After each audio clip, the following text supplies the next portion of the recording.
Hello, everyone. It's Michael Jacob with Unleashing Intuition Secrets. We got Juan07 with us once again. He has a lot to share, as he always does, and we're going to jump in. Juan, thanks for joining me. Hey, good to see you there, bro. Excellent. So you've been on a little tear lately. So what do you have to offer for us? Well, I mean, I've been, this last weekend. I don't know if you heard about it or not. I had a bunch of folks in to Vegas that are running for Secretary of State in various states. And we had a kind of a summit and had some just fantastic folks that showed up. There was about 40 of us. And we had a really interesting meeting. It was outstanding. And getting ready to go back at these states where the mischief has occurred in how they conduct the votes. And sometimes the Secretary of State is such a key position.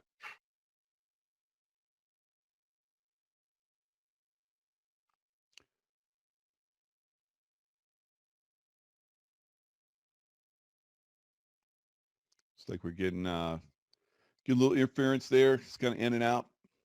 So looks like he's trying to come back in. There we go.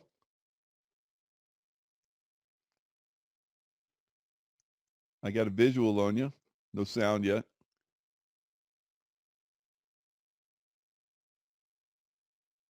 I haven't touched a thing yet. Let me see if I can come up with a different internet connection here for you, Michael. Okay. If that's an issue, because it popped out again. So I'll call you right back. All right. Sounds good. All right. All right. Bye. What the issue was.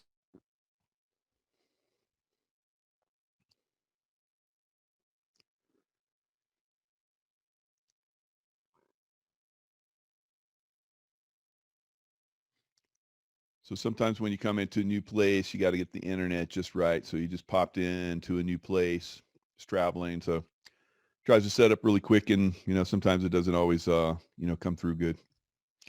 That's right. I'll be back. So popping out, popping back in. He's a traveling man. See, he's got his boots on. You guys got your boots on? I almost put my boots on today just to have fun with it. The shit kickers. And because we need some shit kicking going on right now, don't we? Yeah. So I think in the future that as we start to expose more things, because the exposure, I believe, is happening on a level that's unprecedented right now. And having guys like Juan with his background, because for me, being 24 years in the SEAL teams at highest level, SEAL Team 6 and combat action, and then going into the CIA for 11 years and going to combat zones all over the place. It was kind of having been a operator, someone that's actually, doing the missions, and then being on the other side and putting the operations together that the guys would go do. That was really cool. So I got a bigger picture of it, and I was able to, add a lot to that. And I think because of that, there was a lot of baddies that went down when I was in the CIA. Having a little piece, of that action and being part of that was outstanding. So when I have, Juan on as a guest, I have some deep knowledge of a lot of stuff. Juan is layered deeper and deeper and deeper. It's I don't have access to what he has access to, but every time he comes in on a show, he shares unprecedented amounts of information. So hopefully we can get it back. Not then, we'll try and reschedule this for another time. So maybe he's getting another internet, maybe break out another computer. I have this on occasion where I'll come in and I'll set up a computer and it won't even work. I always have a backup. So that's one of the things that, as an operator, you always had a backup to a backup. And there were sometimes we'd have like 3. It was like insane. 3 levels of communication because we had to have that. When you're dealing with, crypto, basically all your communications are encrypted. It's quite hard to get some of this stuff to, operate. And it looks like he's coming back in. Hopefully we can get the show going. All right, sir. He's connecting to the audio. So hopefully we can, make it happen. There we go. I got you on audio again. All right. There we that's go. much How's clearer. that? Yeah, that's better.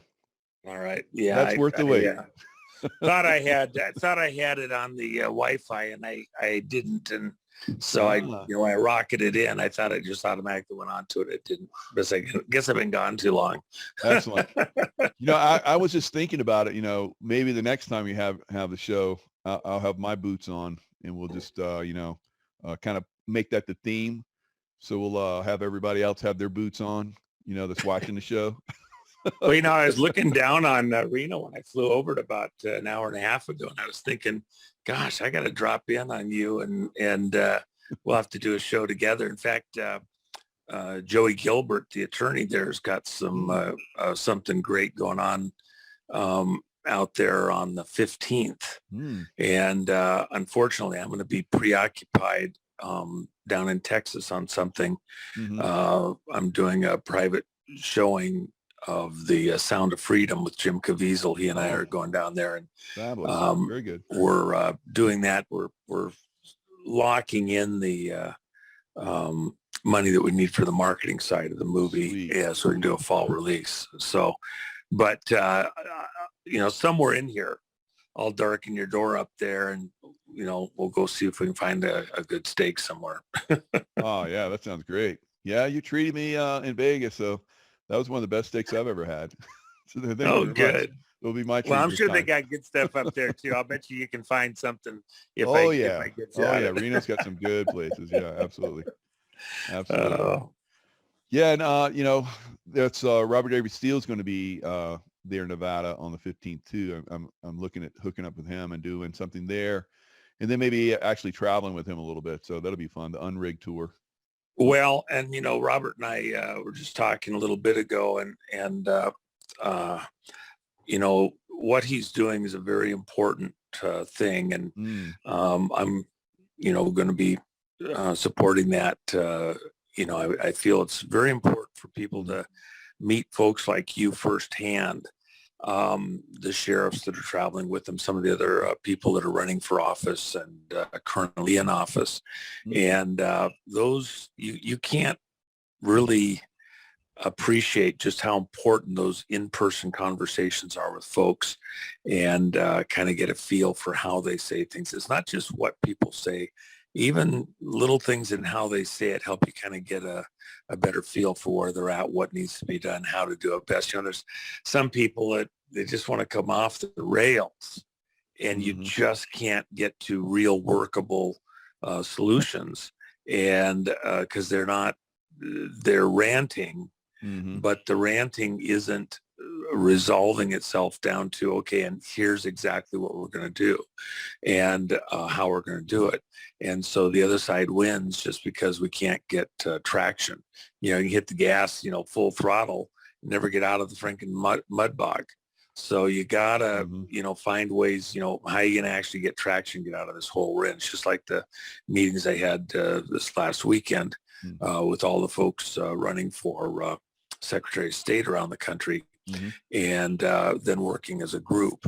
One of the key things there is you're going to have to go to paper ballots. We cannot do this again. We've been fighting this electronic thing for 2.5 decades. And it's just bullshit. The fact of the matter is that they're spending so much money and so much time trying to resolve what actually happened hidden inside all this software and the machines and everything else. The machines were designed to cook the vote. Oh, yeah. That's why the intelligence agencies were on them in the beginning, so they could steal the vote and put in leaders they wanted in these other countries, like these people had a free vote. Yep. And, people think, well, we're just going to fix the machine, fix the machine, fix the machine. You can't fix the stupid machine. Yeah, it's already fixed. It's rigged. Yeah. You have to unrig that. That's right. Yeah. The only way to unrig the thing, look, it's 65 floors from the top of the Trump in Vegas. I'm willing to go over there. They're doing a construction site next door. We can launch those Dominion voting machines off the roof. Did you ever do those water balloons when you're a kid to take the surgical stuff, and you take a grandma's strainer and you put the water balloon in there and you hook it onto the surgery, and you can launch those fucking balloons. I mean, that's what we need to do with those Dominion machines. Yeah, absolutely. They're good for that. That's the only thing they're good for. Because they got that construction site right there. Yeah. I could hit. It could be so much fun. We could have a blast with those stupid things, because that's all they are as boat anchors around our life. And so we need to go. We need to go deal with them accordingly. And agreed. After we've tried to figure out what they did inside of them. One of the things, a certain operating system was found inside also, of the Dominion machines. One of the things is they open the machine up and then you look at the board, and of course it's all, considered to be proprietary. And so we're supposed to have a free vote with hidden mechanisms and certain ways that they do it that we can't actually see, because it's proprietary to the people that own the Dominion machine. So then you can't actually see what's going on. You pop it open, you look at it, and you go, well, what the hell's that? Oh yeah, that's a Bluetooth. Well, they're not supposed to be hooked up to the internet. No, I don't. That's probably for other applications. It's on the board, but we don't actually use that in this machine. It's just there because we get the boards cheaper when they have that on there. Do not look at the man. Do not look at the chip behind the green curtain. Exactly. In Arizona right now, they can't come up with the routers or the passcodes, for those Dominion machines. So there's definitely some silliness going on there.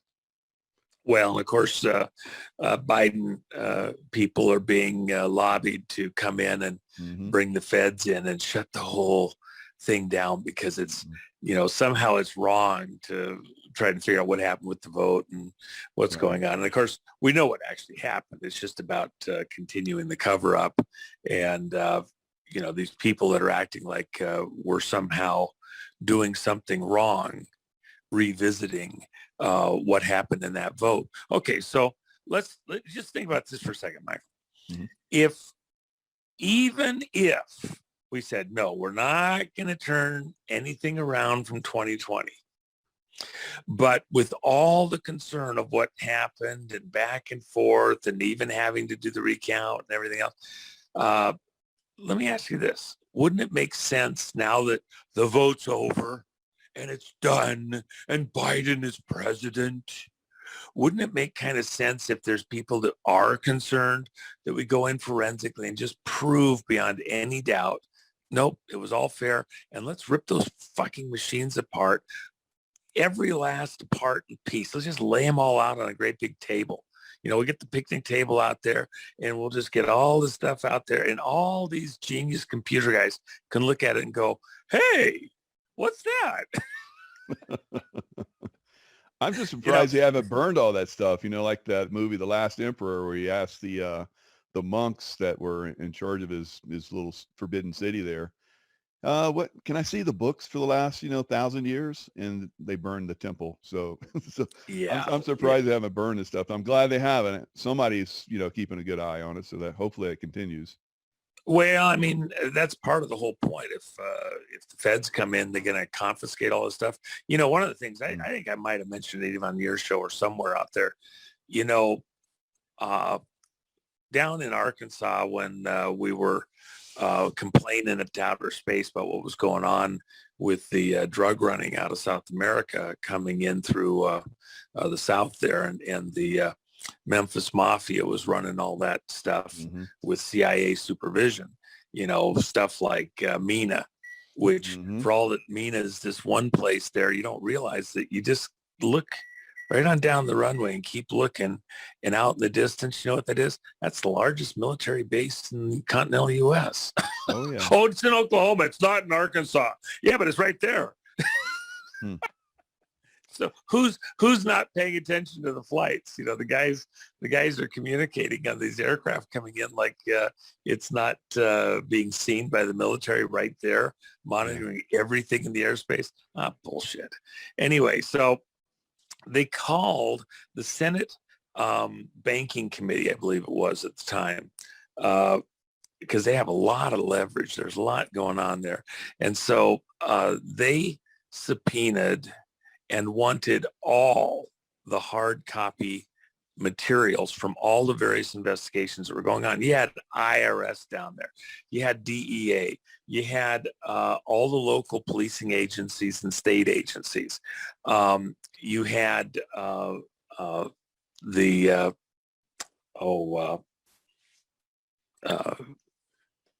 guns and everybody else, people, alcohol, tobacco, and firearms people. Right.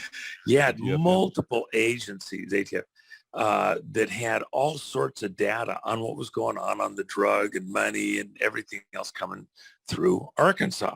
And by the way, anybody that thinks that was just a bunch of riffraff, do you know where the largest brokerage firm in the world outside of New York was located? Little Rock, Arkansas. It's not God. Germany. It's not City of London. It's not Tokyo. It's Little Rock, Arkansas. Yeah, the largest off Wall Street brokerage firm in the world. Incredible. Yeah, and we got guys there that are it all goes back to ADFA, Arkansas Development Finance Authority, and all the various similar finance authorities in the various states. Mm-hmm. And the money laundering, that was the black bag money that was going on for a lot of the mischief that's going on even today. Mm-hmm. With all the payoffs and these political operations related to the drugs related to these three-letter agencies and their bullshit, not just here in the U.S., but around the world. MI6, worst of the worst, Mossad, etc. So coming back full circle, the Senate Banking Oversight Committee wanted to have hearings on all of what was going on down there. Yeah, when we're during Whitewater and we're looking at who's been up to what mischief. So they subpoenaed all the original hard copy evidence. Well, when you testify, you have to have the original hard copy material so that you can testify from original stuff, your notes and things like that, the records that you generated. And so all the various investigators at all the various federal and state agencies and county agencies were required to turn in all their original notes and material. The tail numbers on all the aircraft that were running the drugs for all the big companies, names that you would recognize instantly, and the players that were involved here. Very big players. I don't feel like getting a lawsuit this week, so I won't mention them because they were never convicted. But But someday they're going to be exposed. It's soon coming. Well, I've said it before. It's out there if you want to go find it. But they'd be very whiny and would damage their advertising campaign.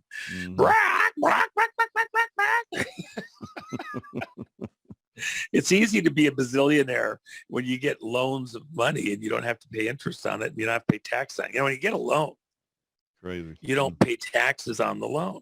So these corporations are bringing in their laundered drug money. They're buying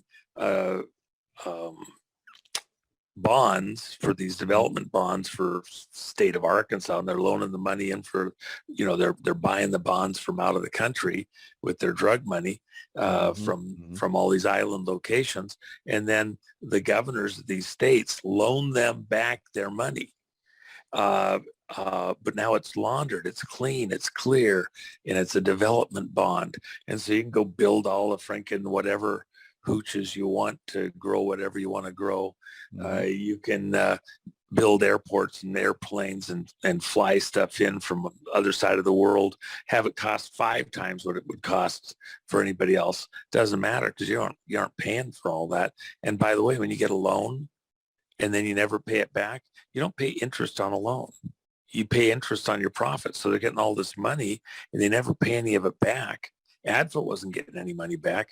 Neither was Nebraska, Kentucky, all these other kind of states. Their development finance loans were never getting paid back. It was just free cash. You and I can't get by like that, but they can. You know, it's not a fair, well, how are these corporations getting all this money to do all this shit? Well, what do you think they're doing? They're getting it for free. And there's a collusion. It's not the government doing it, but there's people colluding inside the government that are looking the other way.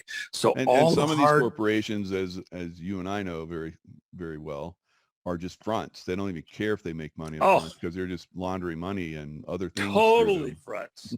Totally fronts. I mean, well, all the big ones that we even talk about all the time, you know, Zuckerberg didn't invent Facebook. You know, go sue me, fucking Zuckerberg. Exactly. You kidding me?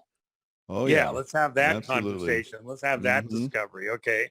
You know, so anyway, they get all the hard copy from all the various investigative agencies and they ship it all over there to Oklahoma City. It's all sitting there. It's the federal facility there at the Murrah building and it's waiting to be shipped to Washington, D.C., but they get it in one place. Well, it wasn't in one place in Arkansas. You couldn't find a place in Arkansas. Just put on the plane, fly it to D.C. No, we got to put it over there next door in Oklahoma. It's right over there, just across the border. It looks like the military base. And then they turn around and while it's sitting there waiting to be shipped by whatever means necessary up to Washington, D.C. for the hearings that are going to happen, kaboom! What happened to all the evidence? Oh, yeah. What horrible timing. That's so sad. It's amazing. So all the evidence goes up. What a coincidence, smoke. Right? Yeah. And now all the guys can't testify and all that.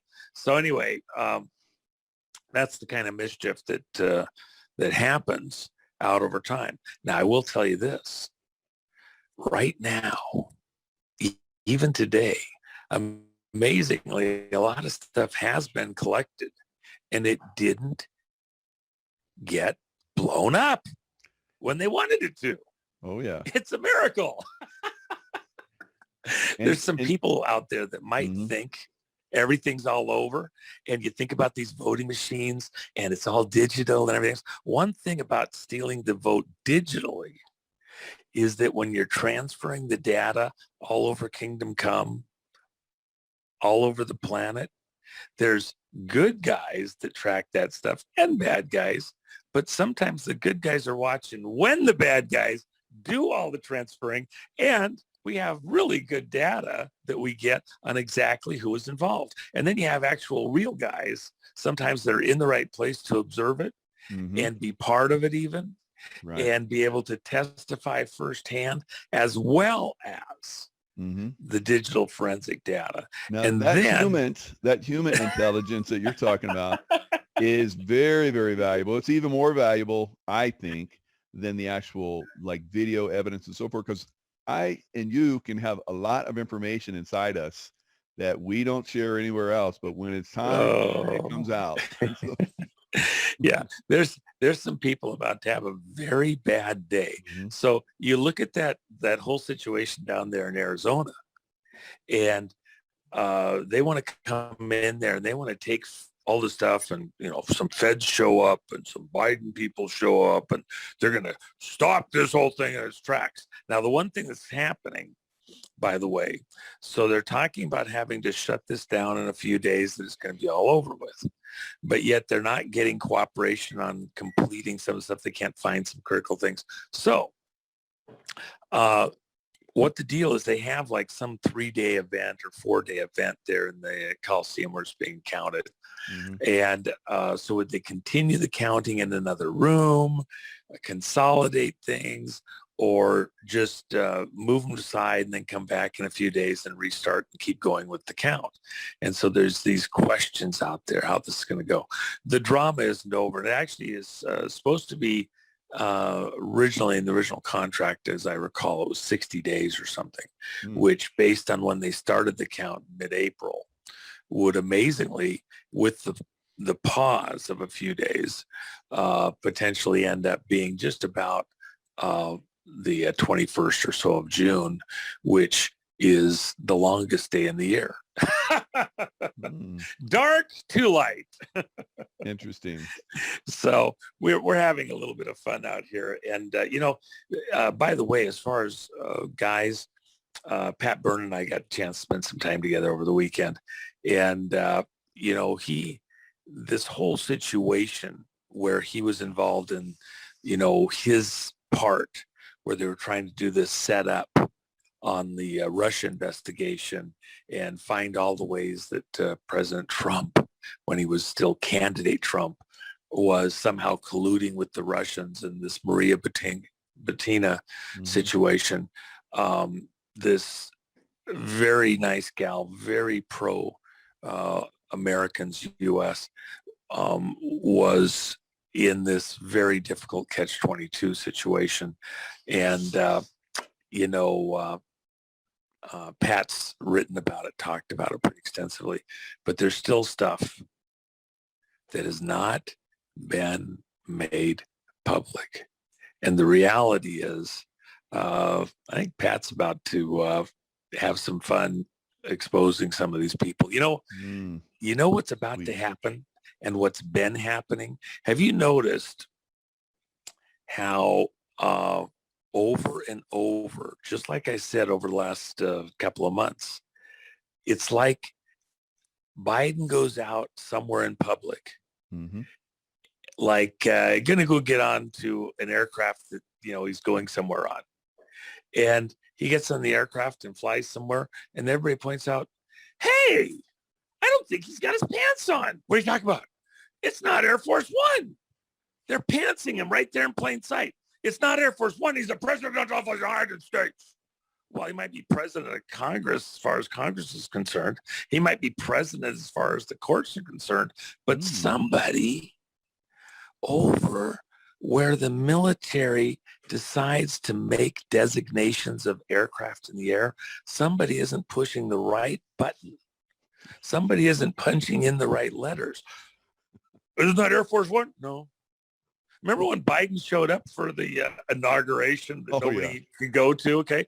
He flew in on a private aircraft. Think about this. The other day, he's climbing on the plane, and I saw one of these spoofs. It was hysterical, where he's tripping up the stairs. He trips.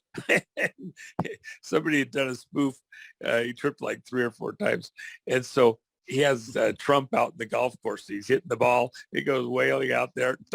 It's Biden on the head. It was so funny. I just laughed. That one. That was a good one. Oh my Classic. gosh, that was funny. And then Biden would get back up and he'd go up another step or two and he'd trip, and going into the airplane. So then, okay, so the guy can't walk up the stairs. Okay, well, he's a little challenged, whatever. That's fine. But then, just a few days later, Biden is again climbing up. They should put him on a freaking forklift thing, with like a pallet on it, and a hand rail around it, and just lift him up to the side of the plane, right? No, Mr. President, just stand right here. We'll take care of it. So what do? And they actually have like 2 Marine guards, one on each side, just to hold him steady so he won't trip while he's being lifted up to the top of the plane, keep the chain, across, like one of the kiddie rides at Disney or something. But anyway, he's going over to get on the aircraft, not Air Force One. He's going, he could be getting onto a Sopwith Camel. He could be going hang gliding. He could be freaking kite surfing behind the boat. It would be Air Force One if he was the president as far as the military was concerned. But he's going up the steps, but this time to show how strong and resilient he is and how tough he is. You think, because we got to compete. Biden, he's out there riding bareback on lions, through the jungle, throwing spears at the natives back, catching their spears and throwing them back at them, So we got to show our president's just as tough as the commies, okay? So Biden is carrying his own suitcase and his own umbrella up the stairs to get into the aircraft. Did you see that? That's just right after he couldn't climb up the stairs normally. Now he's got to carry his own suitcase umbrella to show us how strong and tough he is. Mm-hmm. Yeah, I used to love those videos of Putin, riding bareback, like, he's like hunting and, he's out in the boats and everything. And then Obama, after a while, Obama had to start hitting him because they were like, making fun of Obama. And now Biden can't keep up either. Well, the thing is that those are not normal protocols. One of the ones I mentioned the other day too on a couple of shows, when he went to go out to his car, to the Beast, and so he's walking out there, and here's this guy. He's not even wearing decent Florsheim shoes, let alone a nice bit and polished black leather shoe, which is normal. This guy's supposed to be his Secret Service security detail. So he's walking along in his brown Walmart loafers, all scuffed up. And they're walking out to the Beast. Now, the protocol is, part of the reason, like with the suitcase and the umbrella, it's not just that you don't want the president to look like he's, the salesman for Watkins, products or something. Hi, would you like to buy some vanilla? Here's a brush. Would you like to buy one of those? You don't want the president looking like that. He's got all the world leaders are watching. So, he doesn't carry his own bag onto the plane. Mm-mm. They don't have a luggage compartment. I check my luggage at the Franken thing when I'm going on the plane normally. So he's got to carry his own luggage. And what about the umbrella? You've never seen like a Marine Guard or Secret Service holding the umbrella? Part of the reason for that is it's a safety issue. In case of an attack, in case of an event, they don't want the president encumbered. They want him to be able to rapidly, smoothly get to a safe location. So he's walking out to the Beast. And the door on the Beast is closed. There's no guy on the door. The guy that's running the front passenger seat is usually the guy there at the door. His whole entire job is to make sure that the door is open long before the president gets there. And then once the president's inside, the door is closed properly. And by the way, if you remember, like when Reagan was shot, the door's open. The guys are all right there. They pick the president up, like a duffel bag and throw him in the car and land on top of him to make sure he's protected from any bullets flying in the air. The door has to be open. Seconds count. If the president's standing there waiting for him to get the door open, fumbling while the bullets are flying, you might get hit 3 more times, 10 times if somebody's got an automatic while you're fumbling with the door. Biden's walking out there. Nobody's at the door. Nobody's got the door open. He's with the guy with the Franken Walmart scuffed up shoes, brown, walking out to the car waiting for somebody to get the door open. Okay? Hello? Nobody. Yeah. Nobody that's in the industry has ever seen anything like it. And by the way, governments around the world, if the president has a sniffle and he's rubbing his nose for a second, there's 10 analysts looking at every angle. Does he have a flu? Does he have a cold? Does he have COVID? Has he got cancer? Is he dying? Is there something in the air? What's going on? They're trying to figure out why the president had a sniffle. And is it going to affect some policy? Is it going to affect what's going on in the world somehow? So, when the president is struggling, he's not going upstairs right there. He's carrying his own bags. Nobody's opening the door. Governments around the world, militaries, intelligence agencies, analysts are all trying to figure out what in the world is going on here in America. Yeah. And who's really in charge. Now, you've probably heard it too. So I'm not speaking out of school completely, but there's been a bit of a scuttlebutt about, and it's been pretty widely discussed. So we'll just discuss it for a second. What the fuck just happened over at the Pentagon a few weeks ago? I heard about that. Yeah. So, Yeah. and then, there's a few variations on the story. Mm-hmm. And so let's just talk hypothetically for a minute, because we want to stay in the hypothetical zone. Absolutely. If there's some pushback back and forth within the military ranks in the general staff or in the flag officers, general staff being generals, Yep. okay, flag officers being admirals, Mm-hmm. and high-ranking officers in both locations. Because if you're a general or an admiral, you've got a loyal crew that tends to go with you. And if guys don't like the guy they're with, they're looking for a way to get to somebody else's staff. So tend to have people that are loyal to you, that build around you. So if you have guys going one way or the other, they usually follow in their chain of command. And so the question is there some division there within the general staff or the flag officers? And these types of stories are getting a little more frequent. Mm-hmm. Now, as I've explained to your audience and other audiences, what's part of what's going on here? The Congress certified, and of course you remember famously how we had people, shutting down their subscription to Michael because one said that Biden was going to be president. You remember that? Oh my gosh, they freaking just about stripped a gear. And I said, Biden's going to be president. Okay. And, get over it. Get a clue. So yes, Congress certified Biden's president. The courts agreed. A crooked Congress says Biden's president. They don't want to look at the vote. See no evil, hear no evil, say no evil. Mm-hmm. The courts, nope, we're not going to look at this stuff. Not because they looked at the data. This is where people are mistaken. Because they didn't want to see it. They said there's no standing. They said, now these states, they can't go with Texas because they don't have standing, doesn't allow for it. Through all these legal maneuvers, the case never actually gets heard on the merits of the vote fraud or the deception. This digital Pearl Harbor, an attack on America by another means, another method, digitally. Instead of with nuclear weapons, you take control of the country by taking control of its government with your Manchurian candidates. Well, the issue, and I explained it to your audience previously, but think about in this current moment, this current light.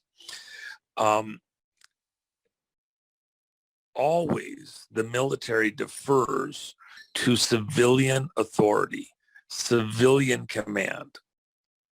And so it's there, to protect the Constitution and the Republic, the Constitution being the contract with the American people, and the Republic being the nation of states, this union of states that makes us strong.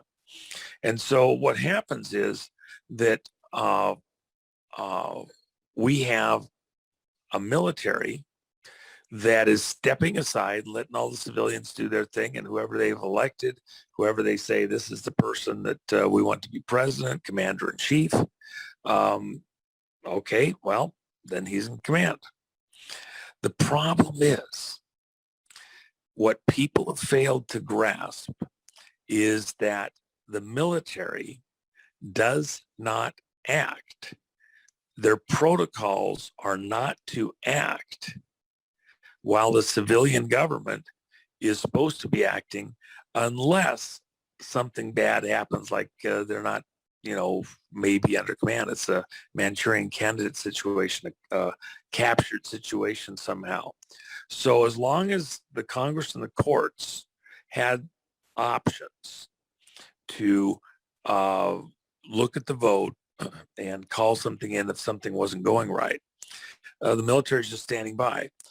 On January 19th of 2021, the Director of National Intelligence presented a report on election interference in the previous election. from November 3rd. Only problem was that report was like 33 days old.